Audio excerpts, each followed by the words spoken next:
ஒரு ஊரில் ஒருத்தர் இருந்தான். ஏதோ ஒரு சின்ன அலுவலகத்தில் வேலை பார்த்துக்கிட்டு இருந்தான். ரொம்ப ஏழை. வர்ற கொஞ்சம் வருமானத்தை வச்சு வாழ்க்கையை ஓட்டிக்கிட்டு இருந்தான். ஒரு நாள் தெரு வழியாக அவன் நடந்து வந்துக்கிட்டு இருக்கிறான். தெருவில் ஒரு காசு கிடந்தது. அதை பார்த்துட்டான். அது குனிஞ்சு எடுத்தான். அது ஒரு பழங்கால காசு. அந்த காசு நடுவில் ஒரு துளை இருந்தது. அதாவது துளையிட்ட நாணயம். பழங்காலத்தில் புழக்கத்தில் இருந்த ஒரு நாணயம் அது. துளையிட்ட நாணயம் கிடைச்சதுன்னா ரொம்ப நல்லது, அது அதிர்ஷ்டம் அப்படின்னு ஒரு நம்பிக்கை உண்டு. இவன் கையில் அது கிடைச்சதும் ரொம்ப சந்தோஷப்பட்டான். இனிமேல் என்னுடைய கஷ்டம்லாம் தீரப்போகுது, அதிர்ஷ்டம் என்னை தேடி வரும், நான் பணக்காரன் ஆகிடுவேன் அப்படின்னு சொல்லிட்டு அந்த காசை தன்னுடைய கோட்டு பையில் பத்திரமா போட்டு வச்சுக்கிட்டான். அடிக்கடி அதை தொட்டு பார்த்துக்கிறது உண்டு, வெளியில் எடுக்க மாட்டான். இப்படியே கொஞ்ச காலம் ஆச்சு. அதுக்கப்புறம் என்னாச்சு தெரியுமா? நிஜமாவே அதிர்ஷ்டம் அவனை தேடி வர ஆரம்பிச்சுட்டுது. செல்வம் வந்து குவிஞ்சுது. பணம், பதவி, புகழ் எல்லாம் வந்து சேர்ந்தது. சமூகத்தில் அவன் ஒரு பெரிய மனுஷன் ஆயிட்டான். எல்லாரும் அவனை பாராட்டினாங்க. அவன் எதை தொட்டாலும் வெற்றி, எல்லாம் அந்த காசோட மகிமை அப்படின்னு அவன் மனசுக்குள்ளே நினச்சிக்கிட்டான். தினமும் காலையில் அந்த கோட்டை போட்டுக்கிட்டு தான் வெளியில் கிளம்புவான். புறப்படுறதுக்கு முன்னாடி கோட்டு பாக்கெட்டை தொட்டு பார்த்துக்குவான், உள்ளே காசு இருக்கா அப்படிங்கிறத உறுதிப்படுத்திக்குவான். அதுக்கப்புறம் தான் வெளியில் கிளம்புவான். இப்படியே பல வருஷம் ஓடி போச்சு. ஒரு நாள் அவனுக்கு அந்த ஆசை வந்துட்டுது. அதாவது அந்த துளையிட்ட நாணயத்தை எடுத்து கண்ணால் பார்க்கணும் அப்படின்னு. காலையில் சாப்பிட்டுக்கிட்டு இருந்தான். அப்போ தன்னுடைய மனைவி கிட்ட சொன்னான், ரொம்ப நாளைக்கு அப்புறம் என்னுடைய அந்த நாணயத்தை இன்னைக்கு வெளியில் எடுத்து பார்க்க போகிறேன்னா. என்னத்துக்கு அது, இப்போ அதை பார்க்க வேணாமே அப்படின்னு மெதுவாக இழுத்தாங்க அந்த அம்மா.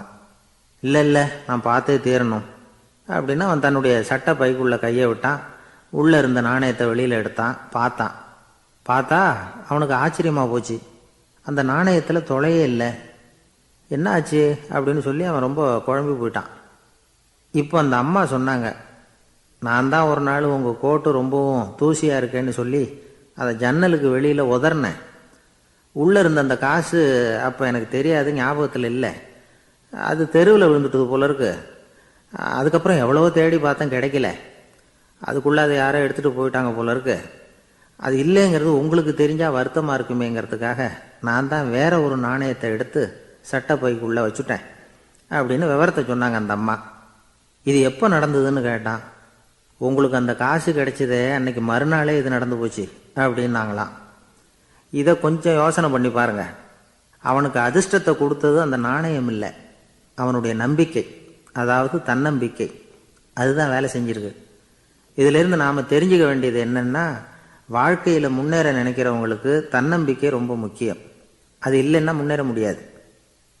ஒருத்தன் சொன்னானா, நான் எப்போவுமே என்ன தான் சார் நம்புவேன், மற்றவங்கள நம்ப மாட்டேன்.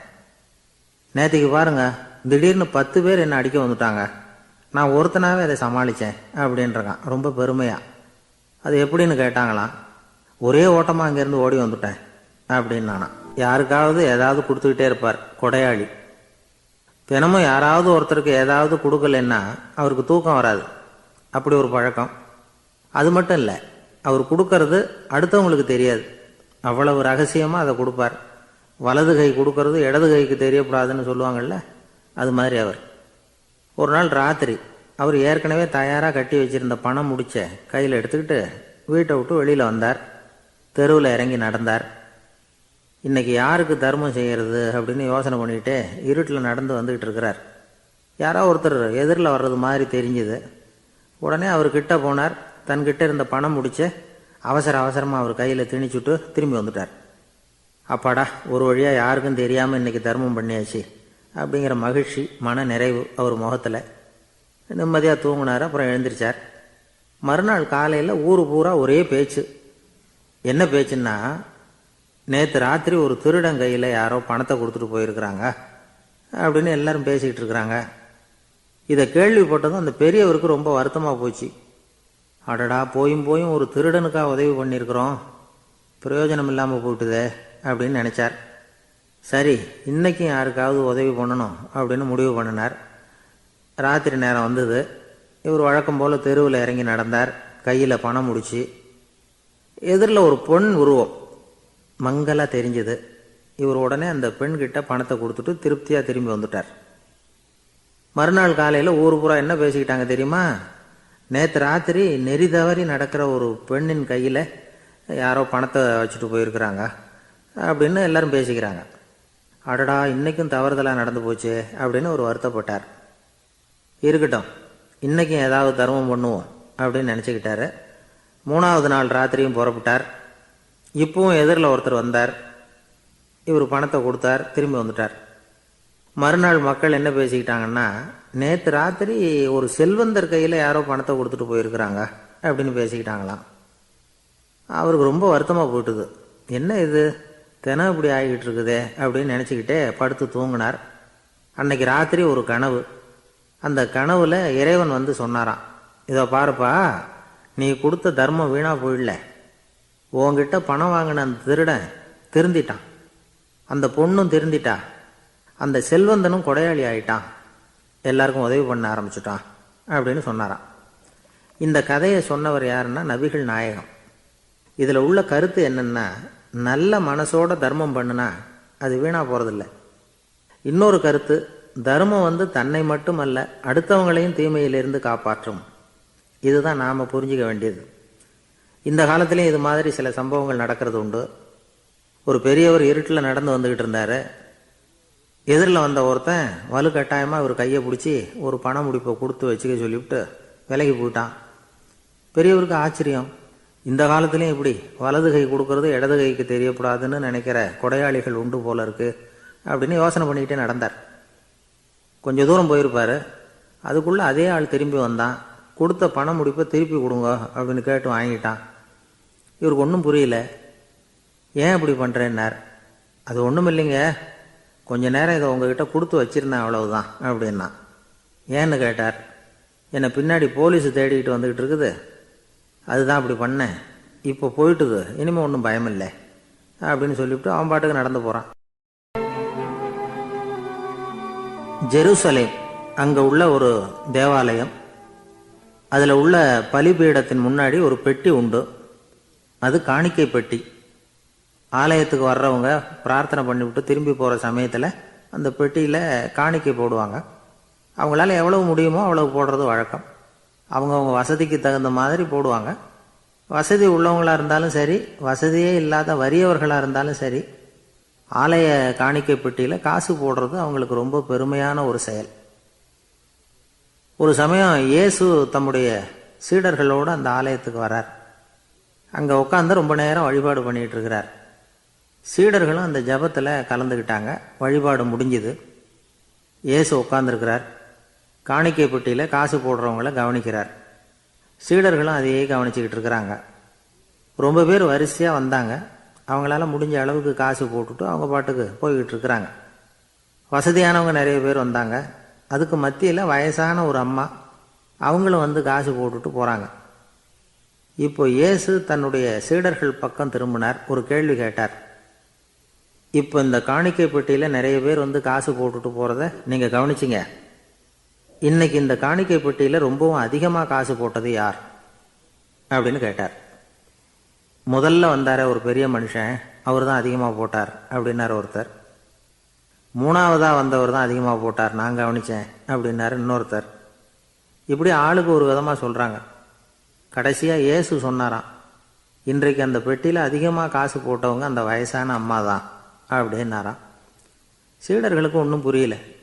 அந்த அம்மா ரொம்ப ஏழையாச்சே, அவங்க எப்படி அதிகமாக காணிக்கை செலுத்த முடியும் அப்படிங்கிறது அவங்க சந்தேகம். இயேசு விளக்குனார். நிறைய பேர் வந்தாங்க, நிறையவே காசுகள் போட்டாங்க, அது உண்மைதான்.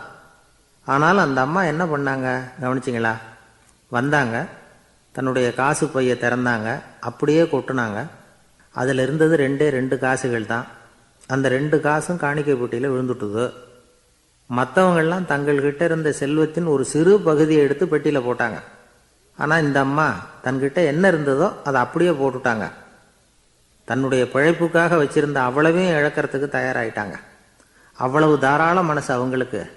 அதனால் அவங்க செலுத்தின காணிக்கை தான் அளவில் அதிகம் அப்படின்னார். விலை மதிப்பில்லாத முத்து புதையல் ஒருத்தனுக்கு கிடைக்க போகுதுன்னு வச்சுக்கோங்க. அதன் மதிப்பை உணர்ந்தவன் என்ன பண்ணுவான்? அதை அடையிறதுக்காக தன்கிட்ட இருக்கிற எதையும் கொடுக்கறதுக்கு தயாராக இருப்பான் இல்லையா? அது மாதிரி தான் இதுவும் அப்படின்னார். உலக மதிப்பீடுகளை துரும்பா தூசியா மதிச்சு அதையெல்லாம் உதறி விடுகிறவன் இறையருள் அப்படிங்கிற இணையில்லாத செல்வத்தை பெறுகிறான் அப்படிங்கிறது இதில் உள்ள கருத்து. இறைவனுக்காக இழப்பதுன்னா துன்பப்படுகிறவர்களுக்காக, ஏழைகளுக்காக, ஏதுமற்றவர்களுக்காக இழப்பது அப்படின்னு அர்த்தம். உங்கள் அயலானுக்கு நீங்கள் என்ன உதவி செய்தாலும் அதை எனக்கே செய்கிறீர்கள் அப்படின்னு இயேசு சொல்லியிருக்கிறார். அடுத்தவங்களுக்கு உதவணுங்கிற குணம் இன்னைக்கு ரொம்ப குறைஞ்சி போச்சு. ஒருத்தன் வாழைப்பழத்தோல் வழுக்கி கீழே விழுந்துட்டான். பக்கத்தில் இருந்த நண்பன் உடனே இவனை தூக்கிக்கிட்டு போய் ஆஸ்பத்திரியில் சேர்த்துட்டான். அதுக்கப்புறம் சொன்னான், நீ அந்த வாழைப்பழத்தோலில் காலை வைக்க போகிறத முன்னாடியே நான் கவனிச்சுட்டேன் அப்படின்னானா. அப்படின்னா அப்போவே நீ எனக்கு உதவி செஞ்சுருக்கலாமே அப்படின்னானா அவன். நான் டாக்டருக்கு உதவலாம்னு நினச்சிட்டேன் அப்படின்னா இவன். பெரிய குடும்பத்தில் பிறந்தவர். இருக்கிற சொத்துக்கள் எல்லாத்தையும் வாரி வழங்கிவிட்டு காட்டுக்கு புறப்பட்டார் தவம் செய்யறதுக்காக. இருந்தது பூராவும் கொடுத்துட்டார். இனிமேல் எதுவுமே இல்லை கொடுக்கறதுக்கு. அப்போ கடைசியாக ஒருத்தன் வந்து கையை நீட்டினானா, ஐயா ஏதாவது கொடுங்கன்றிருக்கான். அவர் பார்த்தார், கட்டியிருக்கிற வேட்டியை தவிர வேற எதுவுமே இல்லை. 8 முழம் பட்டு வேட்டி, ஜரிகை கரையோடு இருக்குது. கடைசியாக அதை தான் எடுத்துக்கிட்டு அவர் புறப்பட்டுருக்கார். அவர் பார்த்தார், எதிரில் அவன் பரிதாபமாக நின்றுட்டு இருக்கிறான். அந்த 8 முழ வேட்டியை 2ஆக கிழிச்சார். 4 முழத்தை அவங்ககிட்ட கொடுத்தாரு. மீதி 4 முழத்தை தன்னுடைய இடுப்பில் கட்டிக்கிட்டு அவர் காட்டுக்கு போயிட்டார். இவன் என்ன பண்ணான் தெரியுமா? கையில் கிடைச்ச 4 முழத்தை எடுத்துக்கிட்டு கடை வீதிக்கு போனான். பழைய பட்டு வேட்டி, ஜருகை இதையெல்லாம் விலைக்கு வாங்குற வணிகர் ஒருத்தர் இருக்கார். அவர்கிட்ட போனான். இதை விலைக்கு எடுத்துக்கிறீங்களா அப்படின்னு கேட்டிருக்கான். அவர் வாங்கி பார்த்துருக்கார். ஆஹா, இது ரொம்ப அருமையான வேட்டி, விலை உயர்ந்த ஜருகை, இது ஏது உனக்கு அப்படின்னு கேட்டாரான். அவன் நடந்தது சொல்லியிருக்கான். அப்படின்னா ஒன்று செய்ய, இந்த வேட்டியோட இன்னொரு பாதியையும் மெதுவாக வாங்கிட்டு வந்துரு, உனக்கு நிறைய பணம் தர்றேன் அப்படின்னாரான் அந்த வணிகர். இவன் கொஞ்சம் யோசனை பண்ணி பார்த்தான். கொஞ்சம் இருங்க, இதை வந்துவிடுறேன் அப்படின்னு சொல்லிவிட்டு நேராக காட்டுக்கு போனான். அவர் எங்கே இருக்காருன்னு தேடி கண்டுபிடிச்சான். அவர் ஒரு இடத்துல தவக்கோலத்தில் இருக்கிறார். கட்டியிருந்த இடவேட்டியும் அவர் அறியாமல் நழுவி கீழே விழுந்து கிடக்குது. இவனுக்கு ரொம்ப வசதியாக போச்சு. அவரை கேட்க வேண்டிய அவசியமே இல்லை. மெதுவாக சத்தம் போடாமல் அடி மேலே அடி வச்சு நெருங்கினான். அவர் கண்ணை மூடிக்கிட்டு அவர் பாட்டுக்கு நின்றுட்டு இருக்கிறார். இவன் மெதுவாக போய் கீழே கிடந்த அந்த துணியை எடுத்துக்கிட்டு சத்தம் போடாமல் திரும்பி நடந்தான். ஒரு 2-3 அடி எடுத்து வச்சிருப்பான். அப்படி ஓட ஆரம்பிக்கிற சமயத்தில் அவன் காலில் கீழே கிடந்த முள்ளு ஒன்று நறுக்குன்னு தைச்சி விட்டுது. வலி தாங்க முடியாமல் அம்மான்னு கத்தியிருக்கான். இந்த சத்தத்தினால கண்ணை மூடி நின்றுக்கிட்டு இருந்த அவரோட தவம் கலைஞ்சது. மெல்ல கண்ணை திறந்து பார்க்குறார். தன் இடையில இருந்த வேட்டி அவன் கையில் இருக்கு.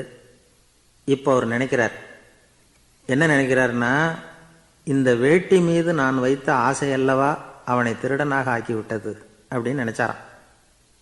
இந்த வேட்டி மேலே நாம் வச்ச ஆசை அவனை திருடும்படி ஆக்கிவிட்டதே அப்படின்னு நினைச்சாராம். இது எப்பேற்பட்ட மனநிலை அப்படிங்கிறத கொஞ்சம் யோசனை பண்ணி பாருங்கள். தான் ஒரு பொருள் மேலே வச்ச பற்று இன்னொரு மனிதன் திருடனாக ஆகிறதுக்கு காரணமாயிட்டுதேன்னு நினைக்கிறார். அப்படி நினைச்ச அந்த பெரியவர் யார் தெரியுமா? அவர் தான் மகாவீரர். இழந்துட்டேங்கிறியே, நீ என்னத்தை கொண்டுகிட்டு வந்த எங்கே இழந்துடுறதுக்கு? நீ என்னத்தை உண்டாக்குன இது அழிஞ்சுட்டுதுன்னு சொல்கிறதுக்கு? இதுதான் அவருடைய சிந்தனை. இன்றைக்கு நம்ம சிந்தனையெல்லாம் வேற மாதிரி இருக்குது. ஒருத்தன் நடுத்தெருவில் உட்காந்து அழுதுகிட்டு இருந்தான். அந்த வழியாக வந்தவர் ஒருத்தர், ஏன்பா அழறேன்னு கேட்டாராம். 5 ரூபா சார், இந்த இடத்துல விழுந்துட்டுது, ரொம்ப நேரமாக தேடுறேன், கிடைக்காது போல இருக்கு அப்படின்னு சொல்லிவிட்டு அழறான். எப்போ தொலைஞ்சுதுன்னு கேட்டாராம் அவர். அது எனக்கு தெரியாது சார், பணத்தை தொலைச்சவன் தேடி பார்த்துட்டு போயிட்டான், நான் அவனுக்கு பின்னாடி தேட வந்தவன் அப்படின்னு நானா இவன். இந்த உலகத்தில் தான் மட்டும் வாழ்ந்தா போதும் அப்படின்னு நினைக்கிறவங்க உண்டு. தானும் வாழணும், அடுத்தவங்களும் வாழணும் அப்படின்னு நினைக்கிறவங்களும் உண்டு. முதல்ல சொன்ன வகையை சேர்ந்த மனிதர்கள் எப்படி தெரியுமா? எப்படியாவது தான் மட்டும் வாழ்ந்தால் போதுங்கிற நினைப்பு தான் எப்பவும் அவங்களுக்கு இருக்கும். தங்களுடைய வளர்ச்சிக்கு எது தடையாக இருந்தாலும் சரி, யார் தடையாக இருந்தாலும் சரி, அதை அழிச்சுட்டு தான் மறுவேலை பார்ப்பாங்க. அவங்கெல்லாம் பாவ காரியங்களுக்கு தயங்கிறதே இல்லை. அப்படிப்பட்ட வாழ்க்கை அவங்களுக்கே இடைஞ்சல அமைஞ்சு விடுறது உண்டு. அதை விளக்கறதுக்கு ஒரு கதையும் உண்டு. ஒரு ஊரில் அப்படிப்பட்ட ஆள் ஒருத்தன் இருந்திருக்கான். நிறைய பாவங்களை செஞ்சவன். அதன் காரணமாக நரகப்படுகுழியில் விழுந்துட்டான். நரகப்படுகுழிங்கிறது ஒரு பெரிய கிணறு மாதிரி. ஏற்கனவே பாவம் செஞ்சவங்க நிறைய பேர் அதில் விழுந்து கிடக்குறாங்க. உள்ள ஏகப்பட்ட சத்தம், எல்லாம் அந்த பாவாத்மாக்கள் போடுற சத்தம். இப்போ விழுந்தானே இவனும் சத்தம் போட்டான். இவன் போடுற சத்தம் கொஞ்சம் அதிகமாக கேட்டுது. இந்த கிணத்துக்கு பக்கத்தில் புத்தர் உட்காந்துருக்கிறார். அவர் காதில் இவன் போடுற சத்தம் விழுந்தது. உடனே அந்த கிணத்தடிக்கு போனார். குனிஞ்சு பார்த்தார். சாமி என்னை காப்பாற்றுங்க அப்படின்னு கத்தனான் இவன். புத்தர் அவனை கொஞ்சம் கவனித்து பார்த்தார். மனித சமுதாயத்துக்கு அவன் என்னென்ன கெடுதல் பண்ணியிருக்கிறாங்கிற விவரம்லாம் அவர் மனக்கண்ணில் தெரிஞ்சது. அவருக்கு எல்லாம் புரிஞ்சு போச்சு.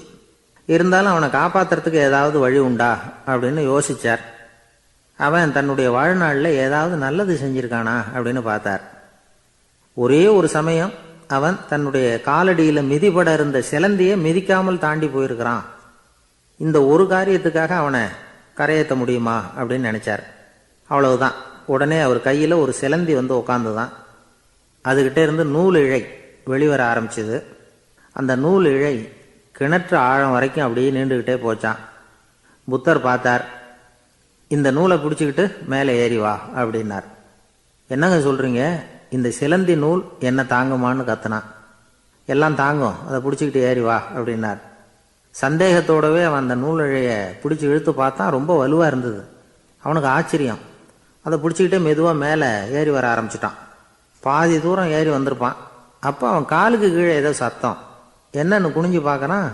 கீழே கிடந்தவங்க சில பேரும் அந்த நூலை பிடிச்சி மேலே வந்துக்கிட்டு இருக்கிறாங்க. இவனுக்கு கோபம் வந்துட்டுது. தன்னுடைய இடுப்பில் வச்சிருந்த கத்தியை எடுத்து தன்னுடைய காலுக்கு கீழே நூல் இழையை அப்படியே வெட்டி விட்டுட்டான். இனிமேல் நாம மட்டும்தான் மேலே ஏறி வந்துடணும் அப்படின்னு நினச்சிக்கிட்டான். ஆனால் நடந்தது என்ன தெரியுமா? மொத்த நூல் இழையும் அப்படியே அருந்து கீழே விழுந்துட்டுது. அவனும் பொத்துன்னு கீழே விழுந்துட்டான். மறுபடியும் கத்த ஆரம்பிச்சிட்டான். ஏற்கனவே அவன் செஞ்சிருந்த ஒரு சிறு கருணை அந்த நூல் இழைக்கு உறுதியை கொடுத்தது. இப்போ அவன் செஞ்ச பாவம் அந்த நூல் இழையை வலுவிழக்க செஞ்சுட்டுது. அடுத்தவங்களும் வாழணுங்கிற எண்ணம் அவனுக்கு இருந்திருந்தா இப்போ அவனும் கரையேறி வந்திருப்பான், மற்றவங்களும் சௌக்கியமாக வந்து சேர்ந்துருப்பாங்க. அதனால் நாமும் வாழணும், அடுத்தவங்களும் வாழணும் அப்படின்னு நினைக்கிறவன் வாழ்க்கையில் சீக்கிரம் முன்னுக்கு வந்துடுவான். ஒருத்தன் ஒரு டாக்டர்கிட்ட போனான். மருந்து வாங்கினான். வாங்கி கொண்டாந்து பேசாமல் வச்சுட்டான், சாப்பிடல. அப்புறம் எதுக்காகப்பா போய் அவர்கிட்ட மருந்து வாங்கினேன் அப்படின்னு கேட்டாங்க. டாக்டர் வாழணும் இல்லையா, அதனால தான் அப்படின்னா. அவர் கொடுத்த மருந்தை நீ ஏன் சாப்பிடல அப்புறம் அப்படின்னு கேட்டாங்க. நான் வாழணும் இல்லையா, அதுக்காக தான் அப்படின்னா. ஒரு முனிவர் இருந்தார். ஒரு நாள் அவரை தேடிட்டு 4 பேர் வந்தாங்க. சுவாமி, எங்களுக்கு ரொம்ப நாளாக ஒரு சந்தேகம்னாங்க. என்னன்னு கேட்டார். இந்த உலகத்தில் எவ்வளவோ காரியங்கள் நடக்குது, எது நியாயம் எது அநியாயம் அப்படின்னு புரிஞ்சிக்க முடியலன்னாங்க. அது யாராலையும் புரிஞ்சிக்க முடியாதுன்னார் முனிவர். வந்தவங்களுக்கு ஆச்சரியமாக போச்சு. ஒரு மாதிரியாக பார்த்தாங்க. இதை முனிவர் கவனிச்சார். சரி புறப்படுங்க என்னோடன்னார். எங்கன்னு கேட்டாங்க. இப்போ உங்கள் 4 பேரையும் ஒரு புஷ்பக விமானத்தில் அழைச்சிட்டு போகிறேன். இந்த உலகத்தில் சர்வசாதாரணமாக நடக்கக்கூடிய ஒரு காட்சியை உங்களுக்கு காட்ட போகிறேன். நீங்கள் பார்க்க போகிற அந்த காட்சி நியாயமா அநியாயமா அப்படிங்கிறத என்கிட்ட சொல்லணும். நீங்கள் சரியான பதில் சொன்னால் புஷ்பக விமானத்தில் தொடர்ந்து பிரயாணம் பண்ணலாம். தவறான பதில் சொன்னால் இந்த புஷ்பக விமானம் உங்களை கீழே தள்ளி விட்டுரும் அப்படின்னார். 4 பேருக்கும் பயந்தான். இருந்தாலும் முனிவர் கூப்பிடுறாரே அப்படின்னு சொல்லி புறப்பட்டாங்க. அவங்க எல்லாரும் புறப்பட்டு ஒரு காட்டு வழியாக போய்கிட்டு இருக்கிறாங்க புஷ்பக விமானத்தில். அங்கே நடக்கிற ஒரு காட்சியை காட்டுறார் முனிவர். அதோ அங்கே பாருங்கன்னார்.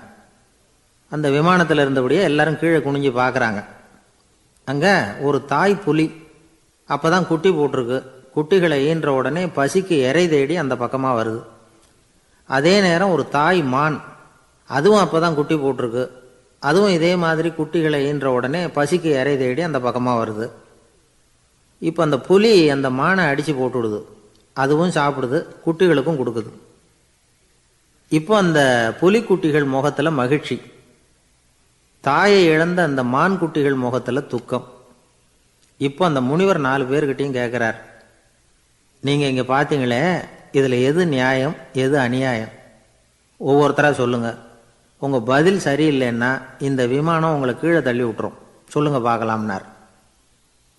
முதல்ல ஒருத்தன் சொன்னான், அந்த புலி செஞ்சது சரிதாங்க, அது பசிக்கு அதுதான் ஆகாரம், தன்னுடைய பசிக்கு தானே இறை தேடிக்கிட்டுது, அதில் என்ன தப்பு, அவ்வளவுதான், அதனால் புலி செஞ்சது நியாயம்தான் அப்படின்னா. அவ்வளவுதான், அந்த விமானம் அவனை அப்படியே கீழே தள்ளி விட்டுட்டுது. அதனால் அவன் கொடுத்த பதில் சரியில்லை அப்படிங்கிறது புரிஞ்சு போச்சு. இப்போ ரெண்டாவது ஆள் சொன்னான், புலி செஞ்சது பாவம், அந்த தாய்மான் என்ன தப்பு பண்ணிச்சு, இப்போ அந்த குட்டிகளுக்கு யார் ஆதரவு, அதனால் புலி செஞ்சது அநியாயம் அப்படின்னா.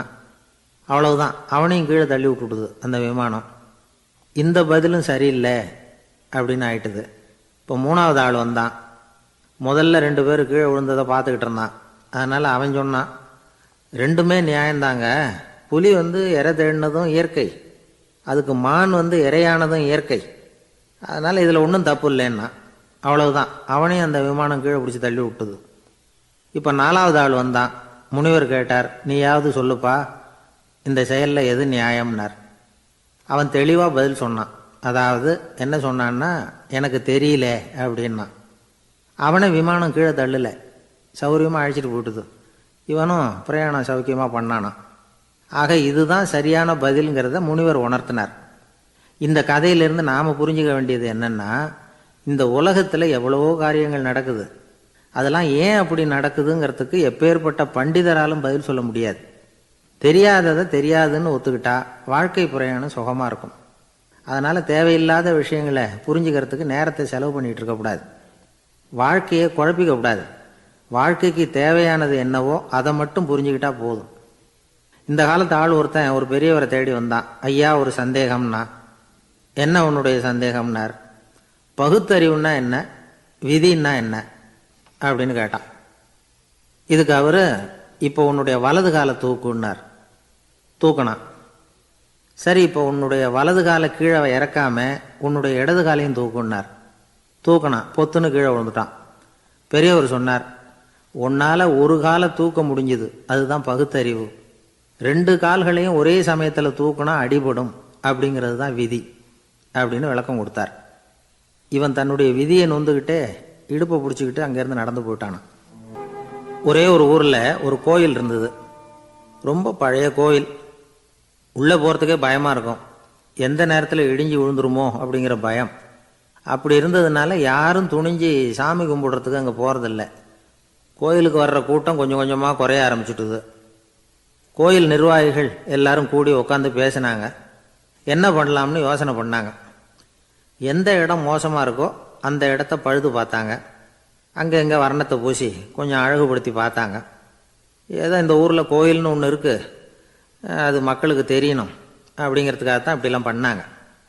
இருந்தாலும் கோவில் இருக்கிற நிலைமை மக்களுக்கு தெரியும். அதனால் அங்கே வர்றது குறைச்சிக்கிட்டாங்க அவங்க. ஒரு கட்டத்தில் யாருமே வர்றதில்லை.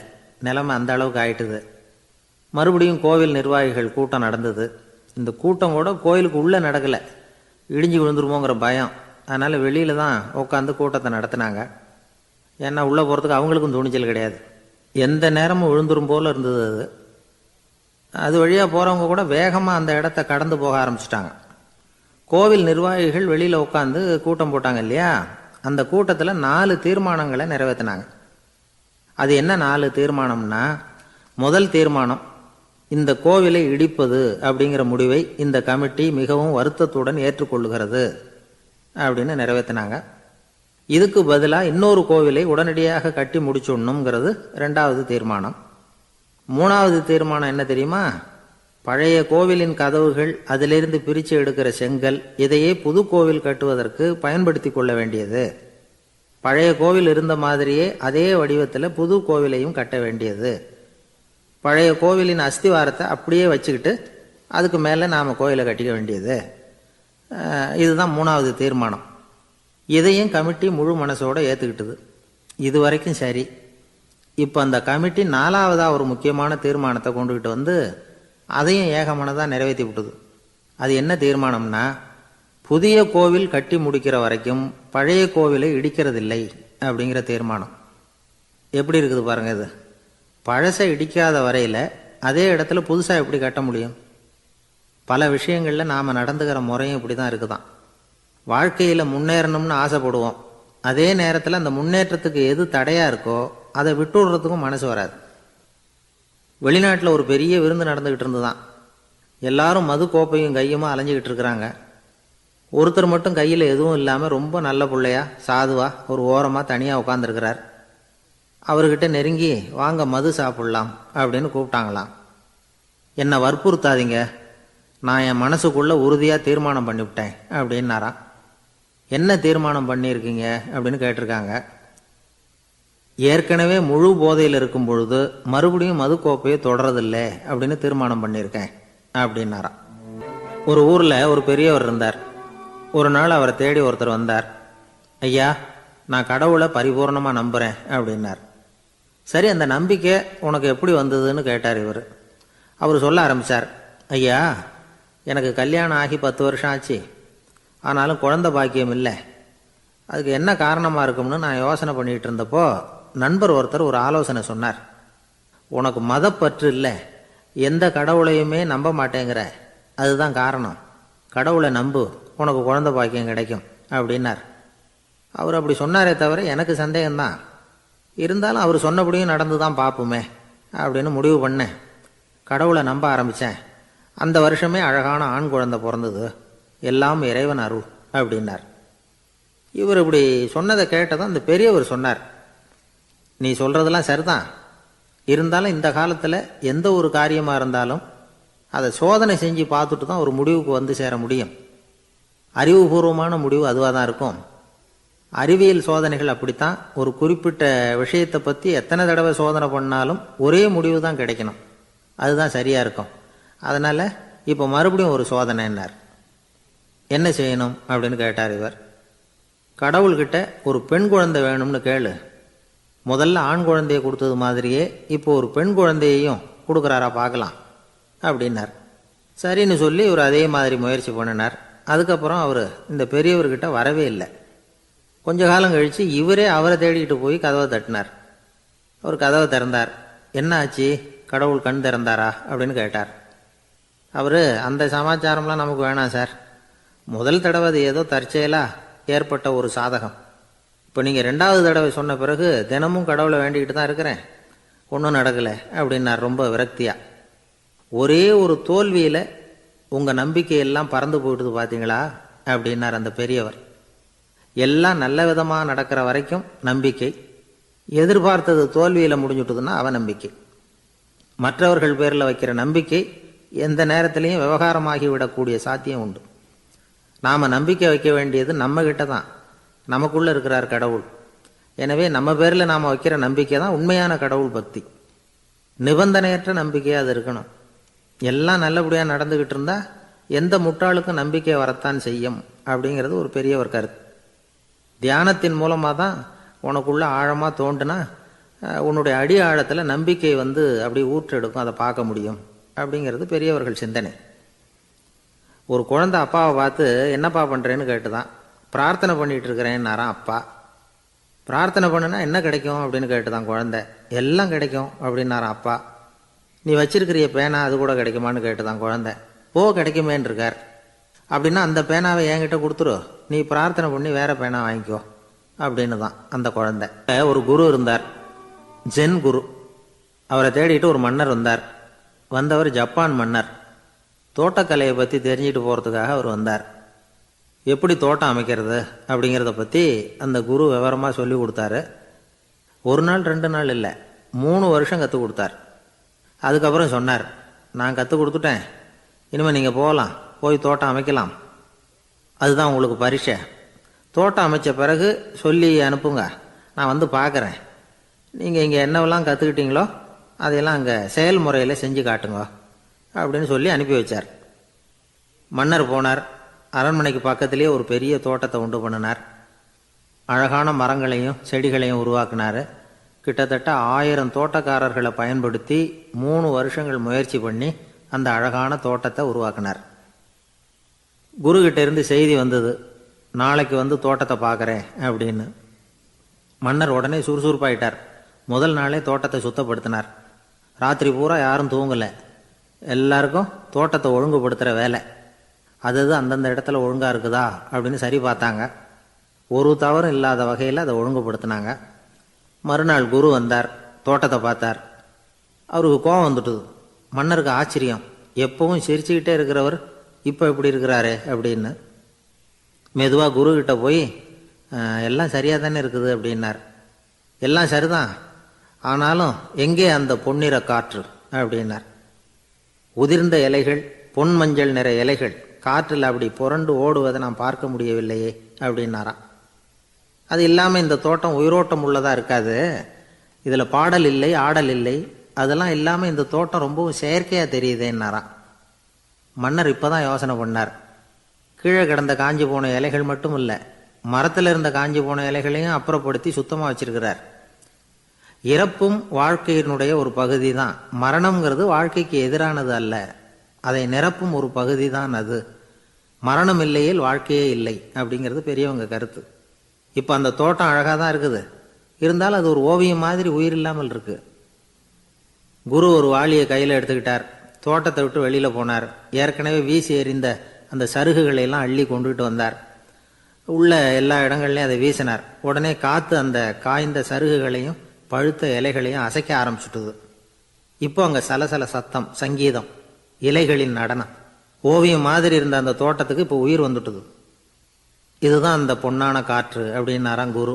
மன்னருக்கு புரிஞ்சுது. மிகப்பெரிய ஜென் கேள்வி ஒன்று உண்டு. உம்மான் அப்படிங்கிற ஒரு பெரிய குருவை பார்த்து துறவி ஒருத்தர் கேட்டாராம், இலைகள் எல்லாம் கீழே விழுந்து மரங்கள் மொட்டையாக இருக்கும் பொழுது என்ன நடக்கும்? இதுதான் கேள்வி. இதுக்கு உம்மான் சொன்ன பதில் பொன்னான காற்று, தி கோல்டன் விண்ட் அப்படின்னாராம். இதுக்கு என்ன விளக்கம்னா, உன்னுடைய எண்ணங்கள் எல்லாம் உன்னுடைய மனசிலிருந்து கீழே விழுந்து உனது உள்ளுணர்வானது மொட்டையாக நிற்கும் நிலைதான் அது. உனது வேர்களின் அருகில் காற்று வீசுகிறது. எல்லா எண்ணங்களும் உன்னிலிருந்து வெகு தூரத்துக்கு புரண்டு கொண்டே சென்று விடுகிறது. நீ அவற்றை கடந்து விட்டால் நீ அவைகளுக்கெல்லாம் மேலெழுந்து கீழே பார்ப்பவனைப் போல நிற்க ஆரம்பித்து விடுவாய். அதுதான் தியானம் என்பது அப்படின்னு சொல்றாங்க. தியானம்ங்கிறது எண்ணத்துக்கு எதிரானதில்லை, தியானம்ங்கிறது எண்ணங்களை கடந்து செல்வது தான். அதுக்கப்புறம் நாம் பொன்னிற காற்றில் ஆட ஆரம்பிச்சிருவோம். இதுதான் பெரியவர்கள் சொல்றது. என்கிட்ட ஒருத்தர் தோட்டம் அமைக்கணும்னு யோசனை கேட்டு வந்தார். எல்லாம் சொல்லி கொடுத்தேன். செடிகள்லாம் செழிப்பாக வளரணும்னா வேர் காயாமல் பார்த்துக்குங்க, தினமும் தண்ணி விடுங்க அப்படின்னு சொல்லி அனுப்பி வச்சேன். ஒரு மாதம் கழிச்சு அவர் தோட்டத்தை பார்க்கறதுக்காக போனேன். போய் பார்த்தா எல்லா செடியும் வாடி கிடக்குது. என்னங்க இப்படி பண்ணிவிட்டீங்கன்னு. நீங்கள் சொன்னபடி தான் செஞ்சேன்னார். என்ன செஞ்சீங்கன்னு கேட்டேன். வேர் காயாமல் பார்த்துக்க சொன்னீங்க, தினமும் ஒரு தடவை எல்லா செடியையும் ஒவ்வொன்றா பிடுங்கி பார்த்து வேர் காயாமல் இருக்கா அப்படின்னு பார்த்துட்டு அதுக்கப்புறம் தண்ணி பாய்ச்சினேன், அவ்வளவுதான் அப்படின்னார். ஒரு ஊரில் 4 நண்பர்கள் இருந்தாங்க. 4 பேரும் சோம்பேறிகள். 4 பேருக்கும் எந்த வேலையும் செய்யறதுக்கு உடம்பு வளையறதில்ல. இருந்தாலும் சோம்பேறித்தனத்தில் ஒருத்தருக்கு ஒருத்தர் கொஞ்சம் வித்தியாசம் உண்டு. அதுக்கு தகுந்த மாதிரி அவங்களுக்கு பேர் அமைஞ்சு போச்சு. ஒருத்தன் கால் சோம்பேறி, இன்னொருத்தன் அரை சோம்பேறி, அடுத்தவன் முக்கால் சோம்பேறி, கடைசி ஆள் முழு சோம்பேறி. இவங்க 4 பேரும் நண்பர்கள். அப்புறம் எப்படி காரியம் நடக்கும்? 4 பேரும் ஒரு வீதியில் அப்படியே நடந்து போய்கிட்டு இருக்கிறாங்க. நல்ல பசி. எங்கேயாவது சோறு போடுவாங்களா அப்படின்னு பார்த்துக்கிட்டே வந்தாங்க. அவங்க வந்த வழியில் ஒரு ரூபா காசு கிடந்தது தரையில். அவங்க கண்ணில் அது பட்டுது. ஆனாலும் அதை குனிஞ்சு எடுக்கணுமே, அதுக்கு சோம்பேறித்தனம். முழு சோம்பேறி பார்த்தான். பக்கத்தில் வந்துக்கிட்டு இருந்த முக்கால் சோம்பேறிக்கிட்ட சொன்னானா, டேய் அதை கொஞ்சம் குனிஞ்சு எடுறா அப்படின்னானா. அவன் என்ன பண்ணான் தெரியுமா? அதுக்கு அடுத்தபடியாக வந்த அரை சோம்பேறிக்கிட்ட சொன்னானா, டேய் நீ அதை கொஞ்சம் குனிஞ்சு எடுறா அப்படின்னானா. அவன் இவனை விட மோசம், அடுத்தவங்கிட்ட சொல்லியிருக்கிறான். அவனும் குனியறதுக்கு தயாராக இல்லை. ஆக கூடி கடைசியில் யாருமே காசை எடுக்கலை. என்னத்துக்கு அனாவசியமாக உடம்பை வளைச்சிக்கணும் அப்படின்னு எல்லாரும் பேசாமல் வந்துட்டாங்க. அவங்க பாட்டுக்கு நடந்து வந்துக்கிட்டே இருக்கிறாங்க. எதிரில் ஒருத்தன் வாழைப்பழத்தை வண்டியில் வச்சு தள்ளிக்கிட்டே வந்தான். ரூபாய்க்கு 4 பழம்னு கூவி விற்றுக்கிட்டே வர்றான். இப்போ அந்த முழு சோம்பேறி சொன்னானா, டேய் வழியில் கிடந்ததை ரூபா, அதையாவது எடுத்துக்கிட்டு வந்திருந்தா இப்போ இந்த பழத்தை வாங்கி ஆளுக்கு ஒன்று சாப்பிட்லாமே அப்படின்னானா. ஆமாம் சாப்பிட்ருக்கலாமே அப்படின்னாங்களாம் மற்றவங்களும். ஆனாலும் திரும்பி போய் அதை எடுக்கணும்னு யாருக்கும் தோணலை. பேசாமல் சோர்ந்து போய் நடந்து வந்தாங்களாம். இருட்டி போச்சு. வழியில் ஒரு கோவில். சரி இங்கேயே படுத்து தூங்குவோம் அப்படின்னா ஒருத்தன். அதுதான் சரின்னாங்க மற்றவங்களும். அப்படியே மண்டபத்தில் படுத்துட்டாங்க. கோவில் அர்ச்சகர் வேலையெல்லாம் முடிச்சுவிட்டு வெளியில் வந்திருக்காரு. இவங்கள பார்த்தாராம். ஏன் இப்படி சோர்ந்து போய் கிடக்குறீங்க அப்படின்னு விசாரிச்சிருக்கார். 2 நாளாச்சுங்க நாங்கள் சாப்பிட்டு அப்படின்னாங்களாம். அவர் உடனே ஐயோ பாவம் அப்படின்னு சொல்லி பானை, விறகு, அரிசி, தண்ணி எல்லாம் கொடுத்து நீங்களே சமையல் பண்ணி சாப்பிட்டுக்குங்க அப்படின்னு சொல்லிவிட்டு போயிட்டார். இந்த 4 பேருக்கும் சமையல் பண்ணி சாப்பிட்ணும்னு ஆசையாக தான் இருந்தது. ஆனால் அடுப்பு பற்ற வைக்கணுமே, அதுக்கு தீப்பெட்டி வேணுமே, தீப்பெட்டி இல்லை. இப்போ முழு சோம்பேறி ஆரம்பித்தான். அடுத்தவனை பார்த்து, டேய் கடைக்கு போய் ஒரு தீப்பெட்டி வாங்கிட்டு வாயேன் அப்படின்னு நானான். அவன் வழக்கம் போல் அடுத்தவங்ககிட்ட சொல்லியிருக்கான், அவன் அதுக்கு அடுத்தவங்ககிட்ட சொல்லியிருக்கிறான். கடைசியாக கால் சோம்பேறிக்கிட்ட வந்து சேர்ந்தது. அவனும் அது நம்மால் முடியாது அப்படின்னு பேசாமல் இருந்துட்டான். இப்போ தீப்பெட்டி வேணுமே, அதுக்கு என்ன பண்ணுறது? அவங்களுக்குள்ளே பேசி ஒரு முடிவுக்கு வந்தாங்களாம். அதாவது யார் முதல்ல வாயை திறந்து பேசுகிறாங்களோ அவங்க தான் தீப்பெட்டி வாங்கிறதுக்கு போகணும் அப்படின்னு. அவ்வளவுதான். உடனே 4 பேரும் வாயை கெட்டியாக மூடிக்கிட்டு படுத்துக்கிட்டாங்க. அவங்க சமையல் பண்ணி சாப்பிட்டாங்களா என்ன அப்படிங்கிறது அர்ச்சகருக்கு தெரியல. சரி பார்த்துட்டு வரலாமேன்னு வந்தார். வந்து பார்க்குறாரு, இவங்க 4 பேரும் அசையாமல் படுத்து கிடக்குறாங்க.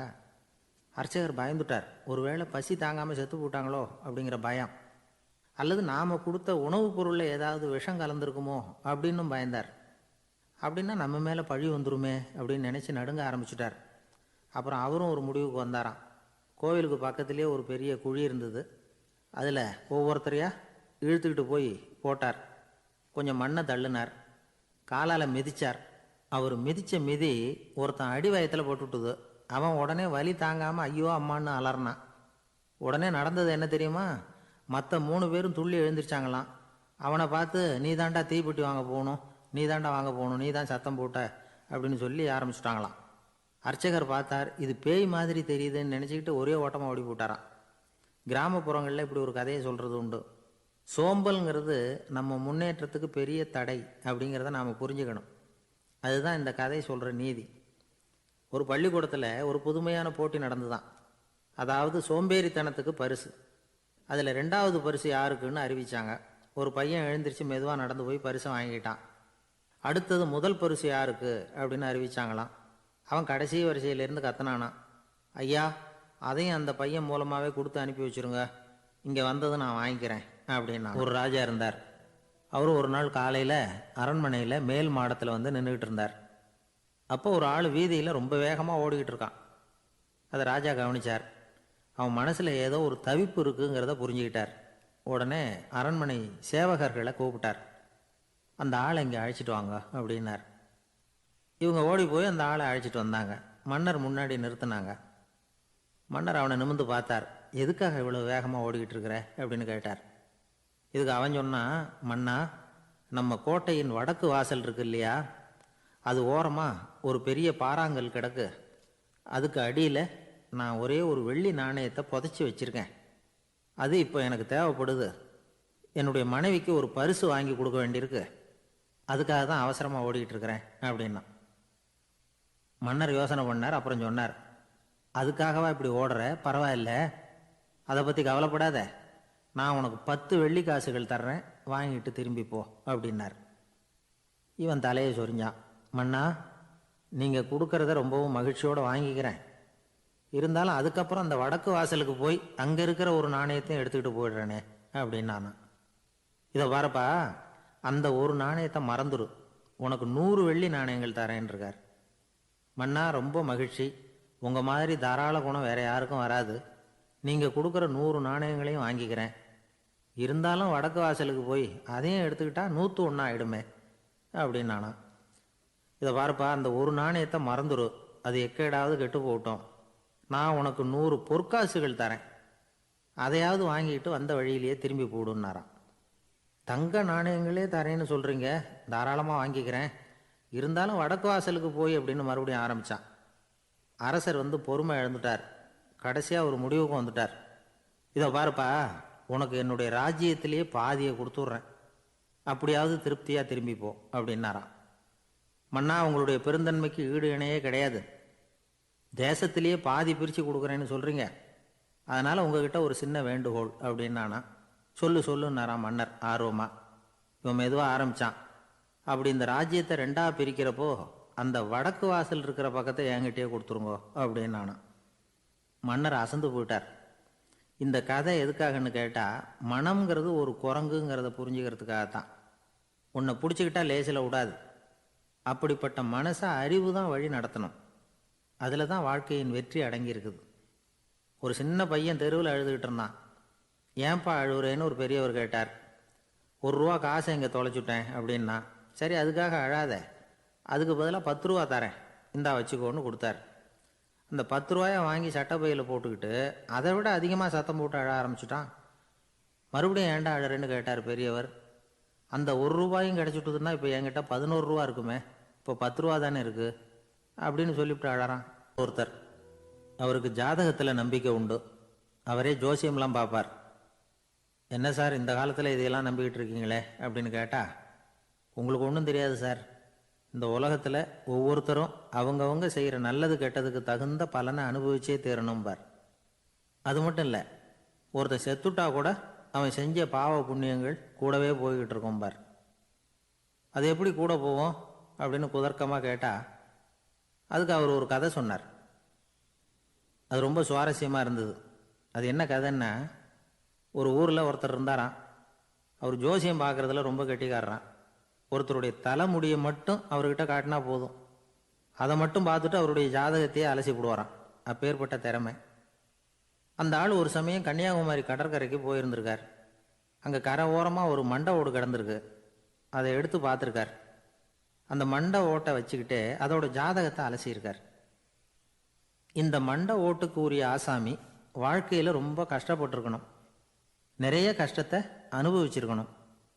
அது தாங்க முடியாமல் தான் கடலில் விழுந்து தற்கொலை பண்ணிகிட்டு இருக்கான் அப்படிங்கிறத அவர் கணிச்சுட்டார். இருந்தாலும் இந்த மண்டை ஓடு இன்னமும் அனுபவிக்க வேண்டியது பாக்கி இருக்குது அப்படிங்கிறத அவர் உணர்ந்தாராம்.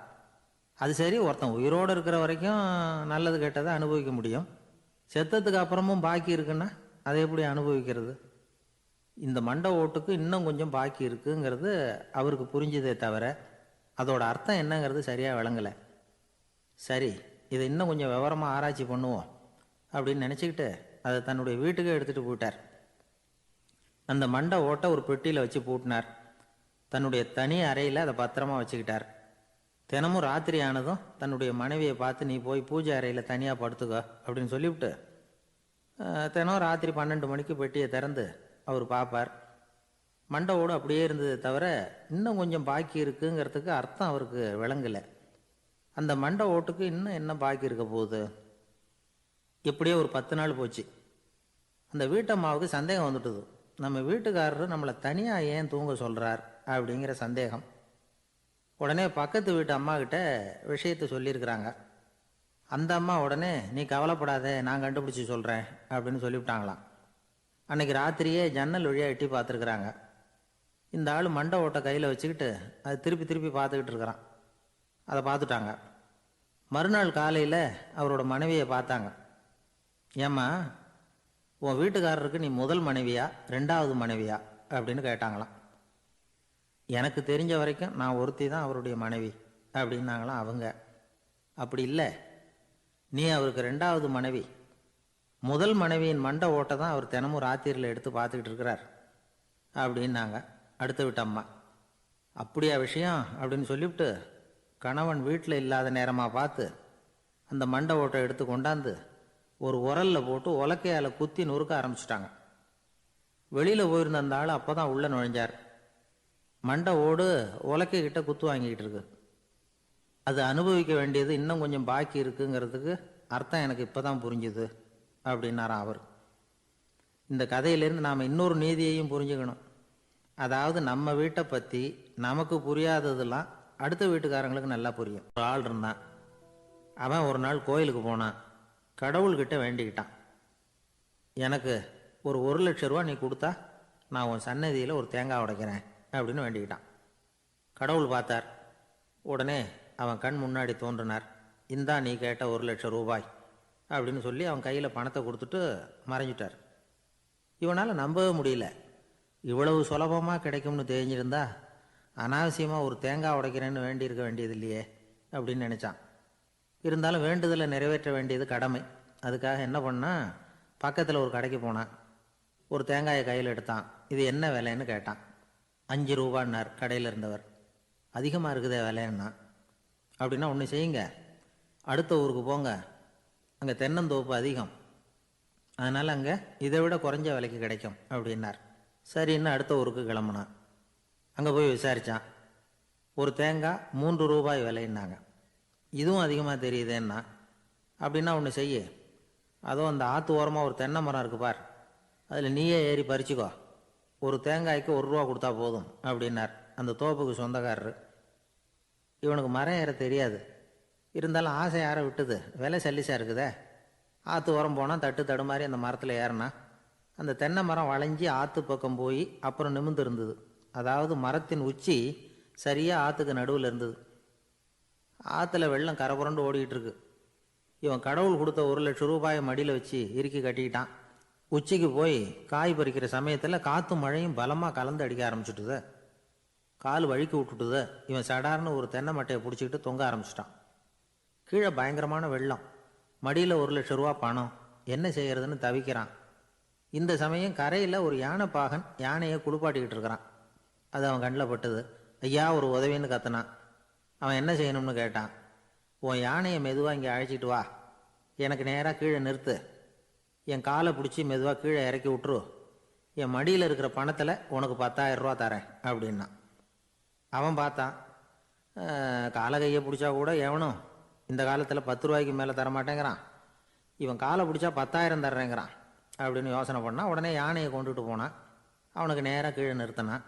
அவன் காலை பிடிச்சான். அவ்வளவுதான். அந்த நேரம் பார்த்து யானை மெதுவாக நடந்து அப்பால் போட்டுது. இப்போ யானை பாகன் அவன் காலை கெட்டியாக பிடிச்சிக்கிட்டு தொங்குறான்.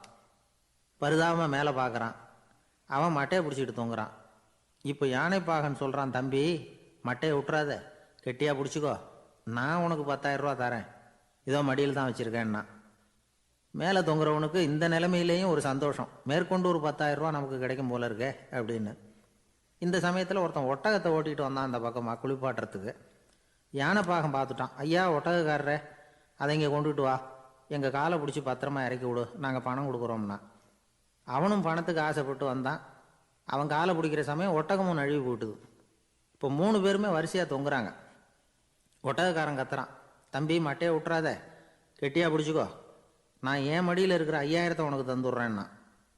மேலே தொங்குறவனுக்கு இன்னமும் சந்தோஷம், இவனும் பணம் தர்றேங்கிறான் அப்படின்னா இன்றைக்கி நமக்கு மொத்த பண வரவு எவ்வளவு அப்படின்னு ஒவ்வொன்றா கூட்டி பார்க்க ஆரம்பித்தான்.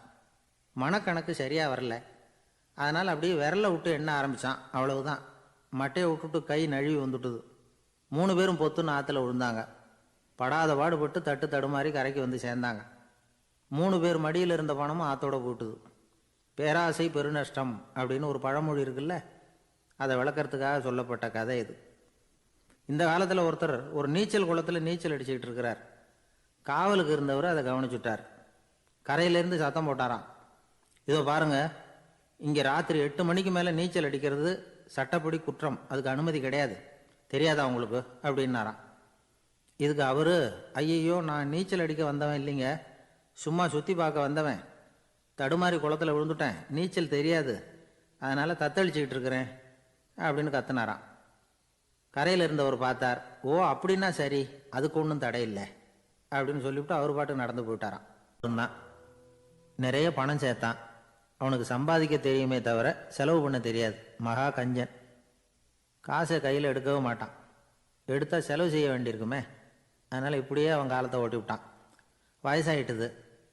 அவனுடைய மனைவி ஒரு நாள் கேட்டாங்க, இவ்வளவு நாளாக நீங்கள் என்னை எங்கேயுமே அழைச்சிட்டு போனதில்லை, இப்போவாவது அழைச்சிட்டு போகக்கூடாதா அப்படின்னாங்க. எங்கே போகணும்னு சொல்லுன்னா. காசிக்கு போகணும், கங்கையில் குளிக்கணும்னாங்க. இவன் பார்த்தான், இதுக்கு ஏன் அவ்வளோ தூரம் செலவு பண்ணிட்டு போகணும், நம்ம ஊர் ஆற்றுலையே குளிக்கலாமே, இதுவும் புண்ணிய நதி தான், இங்கே குளித்தா அங்கே குளித்த பலன் கிடச்சிரும் அப்படின்னா. சரின்னு 2 பேரும் ஆத்தங்கரைக்கு போனாங்க. அன்றைக்கி ஏதோ விசேஷம், நிறைய கூட்டம், நிறைய பேர் குளிச்சுக்கிட்டு இருக்கிறாங்க. கரையில் சில புரோகிதர்கள் நின்றுக்கிட்டு இருக்கிறாங்க. குளிக்கிறதுக்கு முந்தி அவங்கக்கிட்ட உட்காந்தா ஏதோ மந்திரம்லாம் சொல்லுவாங்க, கொஞ்சம் காசு கொடுக்க வேண்டியிருக்கும். அதனால் இவன் என்ன பண்ணான், ஆத்தங்கரையிலேயே கொஞ்சம் தூரம் போனான், ஊரை விட்டு தள்ளி வந்துட்டான், அங்கே யாருமே இல்லை. அப்பாடான்னு சந்தோஷப்பட்டான், குளிக்கலாம்னு புறப்பட்டான். இந்த நேரம் கடவுள் பார்த்தார், இந்த கஞ்சனுக்கு ஏதாவது புத்தி போகட்டணும் அப்படின்னு நினைச்சார். உடனே ஒரு புரோகிதர் மாதிரி உருவத்தை மாற்றிக்கிட்டு அந்த ஆள் முன்னாடி வந்து நின்னார். அவனுக்கு அதிர்ச்சி, இங்கே யாருமே இருக்க மாட்டாங்கன்னு நினச்சா இங்கேயுமே ஒரு ஆள் வந்துட்டார, என்ன பண்ணுறதுன்னு யோசனை பண்ணான். புரோகிதர் உருவத்தில் இருந்த கடவுள் சொன்னார், இதை பாருங்க, இன்னைக்கு விசேஷ நாள், நீராடுறதுக்கு முன்னாடி சுயகல்பம் பண்ணிக்கிறது ரொம்ப நல்லது அப்படின்னார். என்கிட்ட பணம் எதுவும் இல்லையேன்னா. பரவாயில்ல, அப்புறமா கொடுங்க, வாங்கிக்கிறேன், ஆனால் ஒன்று, எவ்வளவு கொடுப்பீங்கிறத மட்டும் இப்போவே சொல்லிவிடுங்க அப்படின்னார். இவன் ரொம்ப யோசனை பண்ணான். ஒரு 10 பைசா தரேன் அப்படின்னா. சரின்னு ஒத்துக்கிட்டு எல்லா கிரியைகளையும் அவர் செஞ்சார். அதுக்கப்புறம் கணவனும் மனைவியும் ஆற்றுல குளிச்சாங்க. அவர் போயிட்டார். கொஞ்ச நாள் கழித்து அவன் வீட்டுக்கு வந்தார் கடனை வசூல் பண்ணுறதுக்கு. வாசலில் நின்றுக்கிட்டு இருந்த அவன் மனைவி இவரை பார்த்ததும் தயங்க ஆரம்பித்தாங்க. அந்த அம்மா கிட்ட விஷயத்தை சொன்னார். அந்த அம்மா ஓடி போய் உள்ளே இருக்கிற தன்னுடைய கணவர்கிட்ட சொன்னாங்க. அவன் யோசனை பண்ணான், இப்போ வெளியில் போனால் அவனுக்கு 10 காசு கொடுக்க வேண்டியிருக்கும், அதனால் எனக்கு காய்ச்சல்னு அந்த ஆளுகிட்ட சொல்லிவிடு, இன்னொரு சந்தர்ப்பத்தில் என்னை வந்து பார்க்க சொல்லு அப்படின்னா. அந்த அம்மா போய் சொன்னாங்க. அப்படிங்களா, அப்படின்னா அவரை நான் உடனே போய் பார்க்கணுமே அப்படின்னு உள்ளே நுழைய ஆரம்பித்தார்.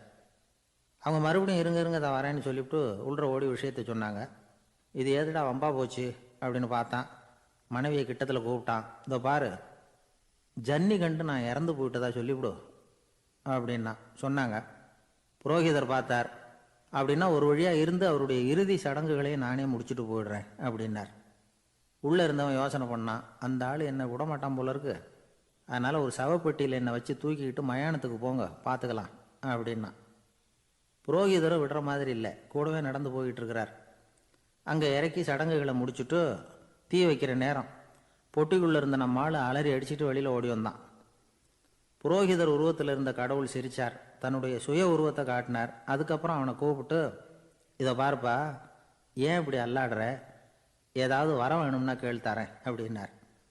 அவன் யோசனை பண்ணான். பகவானே, ஒரே ஒரு வரம் தான் உங்ககிட்ட கேட்கணும்னா. என்ன வேணும் கேளுன்னார். அந்த 10 பைசா தட்சணையை தள்ளுபடி பண்ணால் போதும் அப்படின்னா. கடவுளும் சரின்னு சொல்லிட்டு போயிட்டார். இப்படி ஒரு கதையை சுவாமி சிவானந்தர் சொல்லியிருக்கிறார். செல்வந்தர்கள் பல பேர் இப்படித்தான் இருக்கிறாங்க.